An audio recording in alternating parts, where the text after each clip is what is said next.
Baik, selamat pagi adik-adik. Selamat pagi, Pak. Pagi, Pak. Terima kasih Pak ucapkan kepada adik-adik karena adik-adik telah bergabung bersama Pak di dalam Zoom ini. Terima kasih banyak. Sebelumnya, apa kabar adik hari ini? Kabar baik, Pak. Baik, Pak. Baik, Pak. Oke, syukurlah.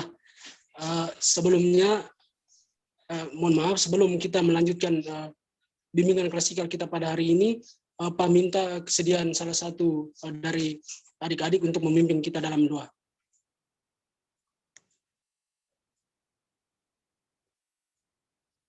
Mungkin adik Nur Hijrah bisa memimpin kita dalam doa.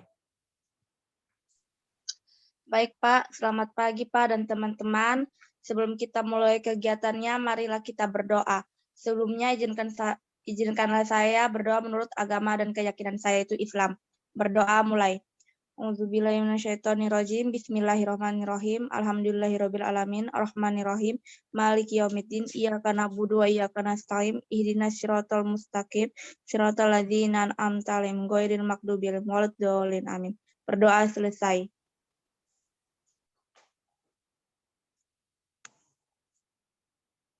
Oke, terima kasih banyak adik Nur Hijrah yang telah memimpin kita dalam doa.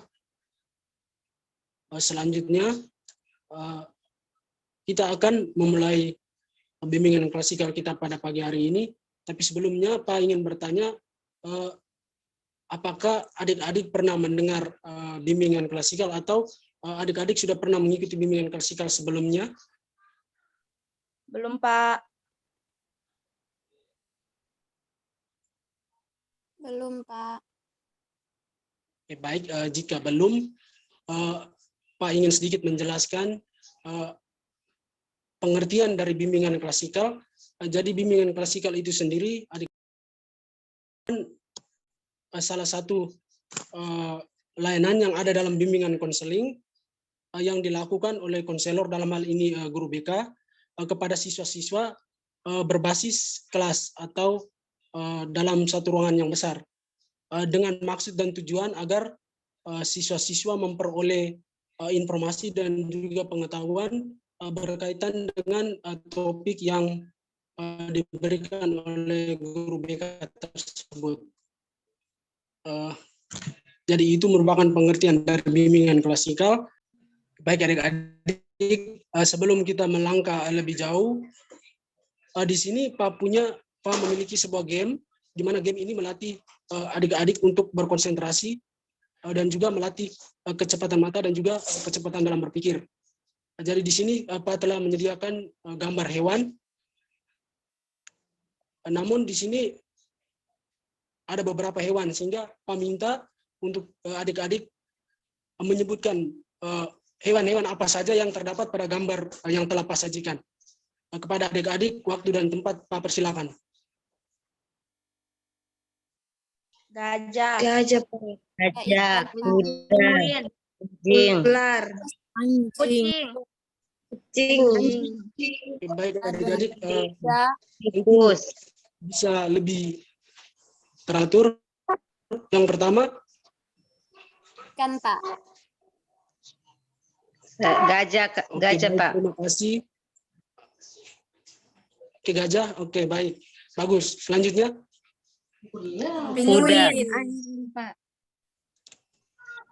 oke, anjing. Selanjutnya, Penguin. penguin. Oke, baik, bagus. Tikus. Selanjutnya, oke, Kucing. tikus. Kucing, oke, baik. Selanjutnya, Kuda. oke, kuda. Selanjutnya, ular, Pak. oke, ular, bagus. Selanjutnya, burung, Pak. masih ada beberapa. Oke, baik sekali adik Yosef. Selanjutnya, Capung, oke, ada Yatun. Capung, betul sekali. Mungkin lagi satu atau dua, karena di situ terdapat Kelelawar, Pak. 12 gambar. Untuk pelawar, mohon maaf, itu salah. Mungkin Tikus, bisa diperhatikan secara baik dan benar. Penguin, Pak. Ikan, Pak.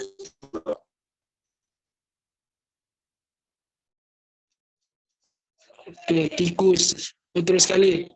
Penguin, Pak. Oke, adik. Mungkin di atas kepala gajah ya. Harimau. Mohon maaf, ada Aitun itu. Pari. Mas. Oke. Terima kasih bagus sekali itu adik Pari. Ya, jadi sudah lengkap.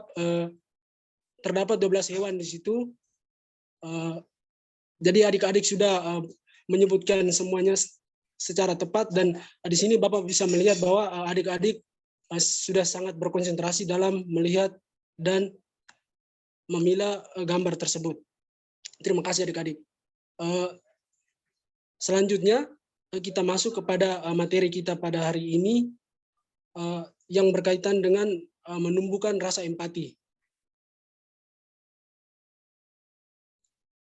Jadi empati itu merupakan perasaan seseorang yang cenderung merasakan apa yang dirasakan orang lain, baik itu perasaan senang, sedih, terharu, dan sebagainya. Jadi empati itu ketika kita memiliki kepekaan terhadap orang lain yang sedang mengalami musibah ataupun juga sedang mengalami kebahagiaan. Di sini Pak mengambil beberapa ahli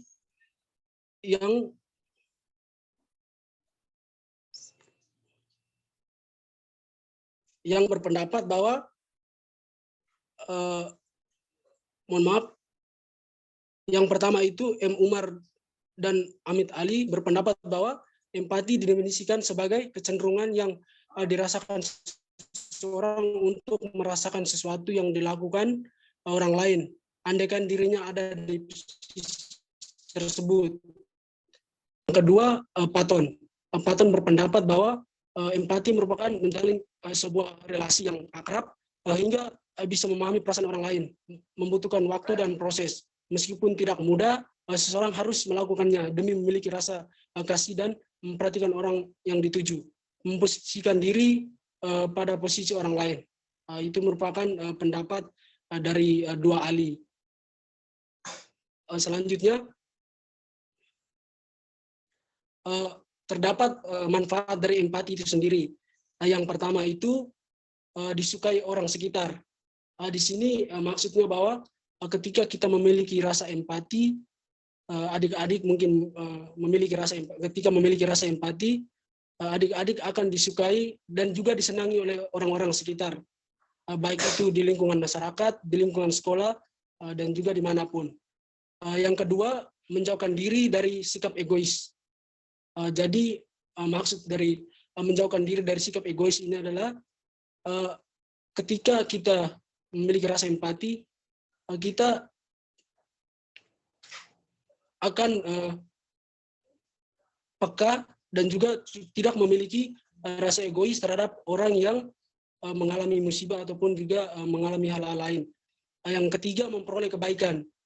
Ketika adik-adik sekalian yang ada dalam Zoom ini memiliki rasa empati yang tinggi, adik-adik akan memperoleh kebaikan.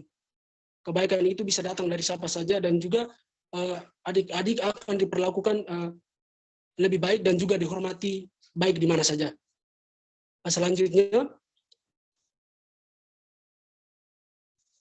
di dalam empati terdapat dua komponen. Komponen yang pertama itu adalah komponen kognitif. Jadi di sini komponen kognitif adalah proses intelektual untuk memahami perspektif orang lain secara tepat. Jadi maksudnya bahwa ketika kita melihat orang, ketika adik-adik melihat orang dan di situ rasa empati adik-adik mulai tumbuh, itu melalui pikiran dan juga cara pandang adik-adik sendiri, sehingga itu muncul dan membuat adik-adik merasa empati. Yang kedua, komponen afektif. Maksud dari komponen afektif sendiri adalah kecenderungan seorang individu untuk mengalami perasaan emosional orang lain. Maksudnya di sini ketika kita mengalami atau merasakan, ketika kita berempati, yang muncul pertama itu adalah perasaan kita atau emosional kita, baik itu secara sedih, tertawa, bahagia maupun juga terharu. Selanjutnya, di dalam empati terdapat beberapa ciri. Ciri yang pertama itu mempunyai sensitivitas yang tinggi. Jadi sensitivitas yang tinggi itu maksudnya bahwa kita memiliki kepekaan. Kita memiliki kepekaan ketika adik-adik bertemu dengan siapa saja, adik-adik merasa peka terhadap apa yang mereka rasakan, dan adik-adik juga ikut merasakan apa yang mereka rasakan. Yang selanjutnya memiliki intuisi yang tinggi. Maksudnya bahwa adik-adik memiliki firasat ataupun juga perasaan yang sama seperti yang orang lain rasakan. Yang ketiga, mengambil peran. Mengambil peran di sini maksudnya adalah adik-adik merasakan reaksi-reaksi emosional yang orang lain rasakan. Baik itu secara sedih, terharu, maupun juga bahagia. Selanjutnya, kontrol emosi. Maksudnya bahwa kita mengontrol emosional kita dan juga kita tidak terlalu larut di dalam perasaan orang lain yang sewajar-wajarnya saja. Mungkin sampai di sini mungkin ada yang ingin bertanya atau ada yang ingin berdiskusi. Waktu dan tempat Bapak persilakan.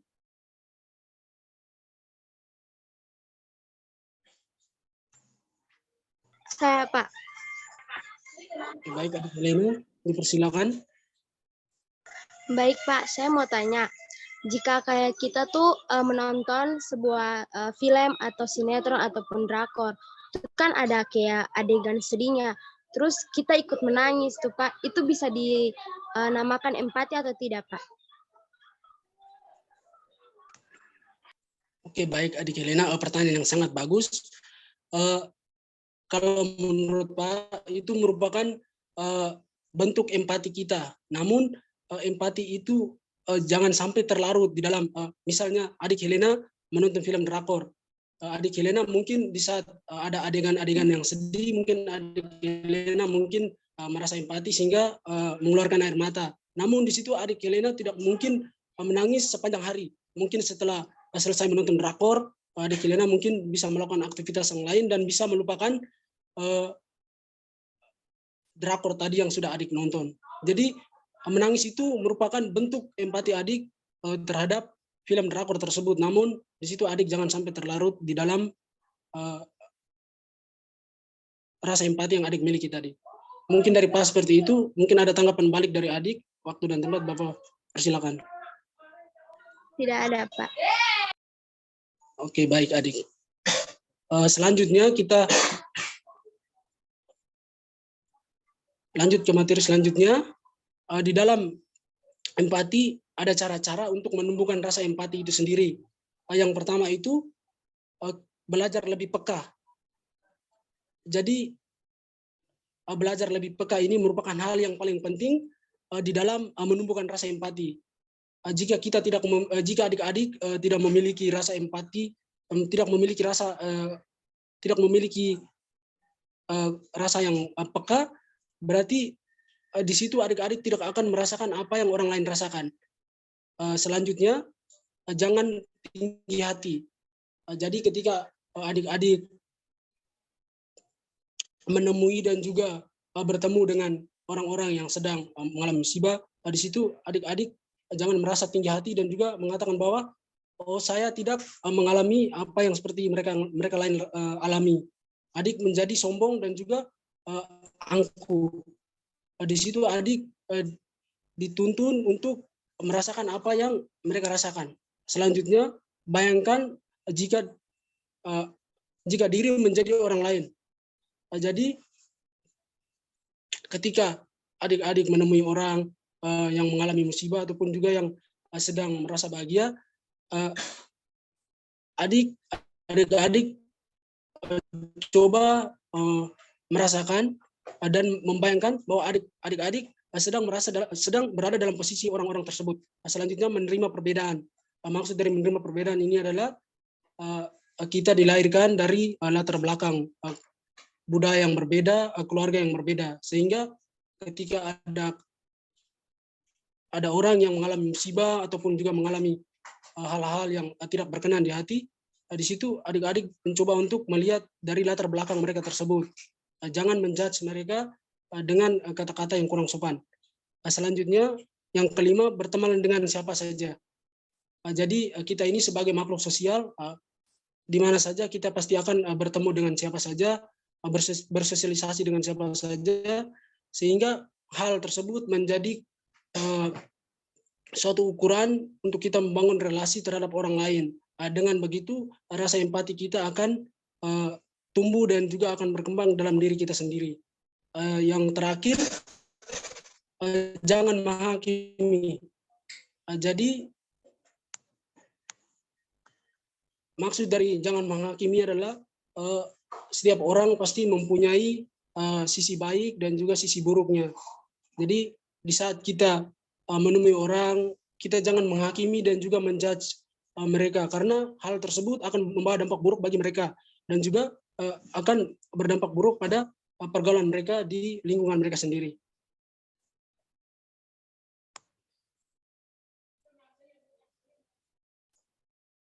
Oke, baik. Sampai di sini mungkin ada yang ingin bertanya atau ada yang ingin men-sharing pengalaman-pengalaman ketika merasakan rasa empati dan juga bertemu dengan orang-orang. Mungkin bisa menceritakan sedikit pengalaman atau juga berbagi bersama kita di dalam ruangan ini.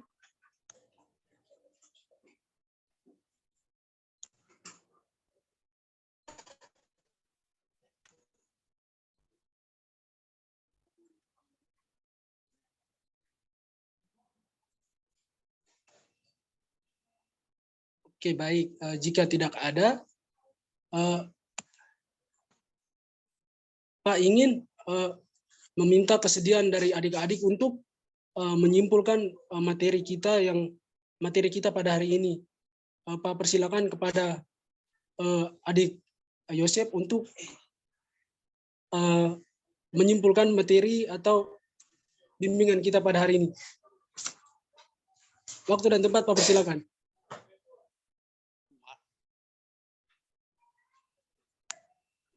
Baik Pak, terima kasih atas waktu dan kesempatan yang diberikan.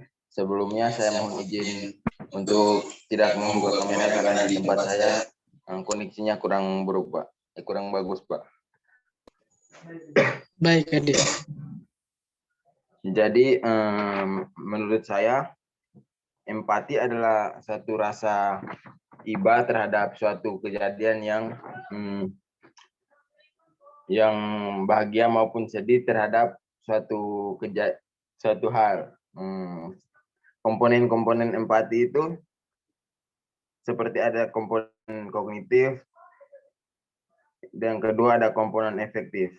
Komponen kognitif itu merupakan proses intelektual untuk memahami perspektif orang lain secara tepat, sedangkan komponen efektif itu merupakan kecenderungan seseorang atau individu untuk mengalami perasaan emosional untuk orang lain. Kemudian ciri-ciri empati juga ada. Yang pertama, kita memiliki sensitivitas yang tinggi terhadap suatu hal atau kita memiliki kepekaan. Kemudian yang kedua, kita memiliki intuisi yang tinggi atau firasat yang tinggi. Dan yang ketiga, ikut mengambil peran atau merasakan segala sesuatu yang terjadi yang kita lihat. Kemudian ada juga kontrol emosi atau tidak terlalu larut dalam perasaan orang lain. Demikian Pak menurut saya. Baik adik Yosep, terima kasih karena telah menyimpulkan materi yang telah kita pelajari dan kita lihat hari ini. Terima kasih banyak adik Yosep. Sebelum kita mengakhiri bimbingan klasikal kita pada siang hari ini, terlebih dahulu Pak meminta kepada adik-adik salah satu untuk memimpin kita dalam dua penutup bimbingan klasikal kita ini. Kepada adik Sinta, waktu dan tempat saya persilakan. Baik, sebelum kita menghadap Tuhan dalam doa, izinkanlah saya berdoa menurut agama dan kepercayaan saya, Kristen Protestan. Kita berdoa. Puji dan syukur kami panjatkan kepadamu ya Tuhan, karena atas cinta kasih-Mu, Engkau telah memberkati kami anak-anak-Mu, sehingga dari awal, pertengahan hingga berakhirnya kegiatan belajar dan mengajar kami telah selesai. Hanyalah doa dan permohonan kami, terima kasih Tuhan, amin. Doa selesai. Terima kasih adik Sinta yang telah memimpin kita dalam doa penutup. Terima kasih Pak ucapkan kepada adik-adik yang telah berpartisipasi secara aktif dan juga mengikuti bimbingan klasikal kita pada siang hari ini. Terima kasih banyak. Selamat siang untuk kita semua. Selamat siang Selamat juga. siang, Pak.